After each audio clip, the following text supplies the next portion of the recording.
has always been important, but it becomes more important now. Why is that? Well, basically, the reason is that what we are doing is becoming more complex. And the way we're doing it, the way we're organizing ourselves, is also becoming more complex. So it's tougher, it's harder, it's more difficult to work as the average employee today than it was like for 20 or 30 years ago. Another reason is that we are collaborating more today than we did previously. So in the last 20 years, the average employee spent 50% more time in collaborative situations. Both these things means that you have to be more skillful in collaborating, and it turns out that collaboration is actually quite difficult. One way of thinking about teamwork is from a cost-benefit perspective.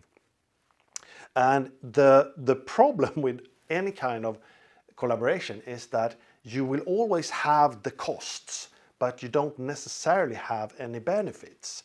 The costs of collaborating are in general two things. It's what we call process costs, which is basically it takes more time to share ideas and to organize activities when you're more than one person.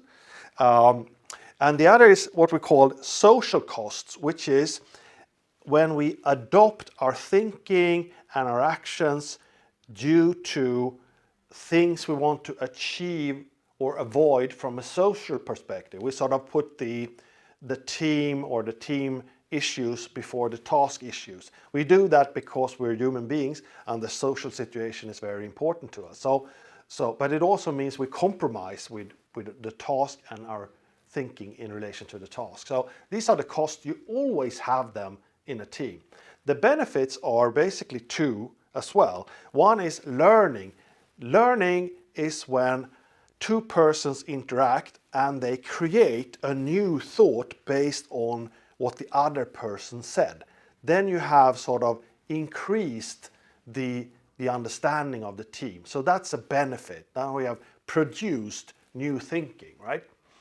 And the other benefit is when you divide work in a smart way, because you can work more efficiently, you can create more advanced things in short periods of time and so on. So in order to get benefits, you need to have a learning team and a team that is skillful in creating work divisions, which is not necessarily the case. A stress team can, for example, sit and discuss the same topic over and over again, never resulting in any new thoughts, disagreeing on what they're supposed to do, never really work divide, and when they do work divide, they don't do exactly what the team wanted anyway, so you have a super inefficient way of using these people, right?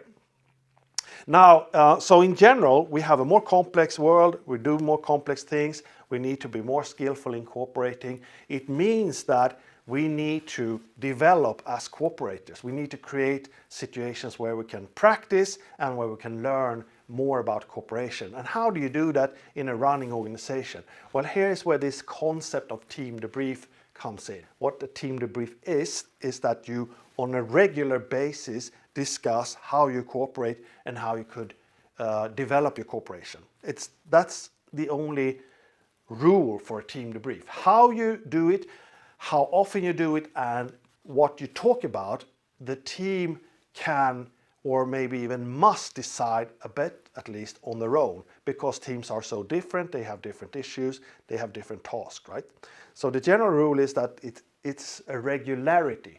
It comes back in a certain interval and you spend the time focusing on how you work together and not the task. Team debrief is probably the most efficient way to develop a team. On average, if you introduce team debrief in a team that did not do that before, on average, individual and team performance will increase about 20 to 25%.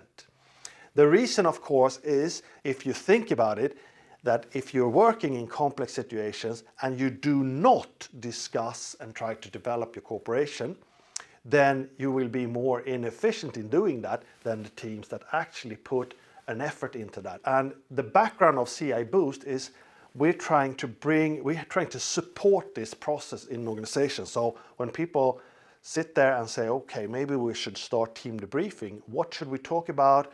How does cooperation work? What can you work? How can you develop that, and so on?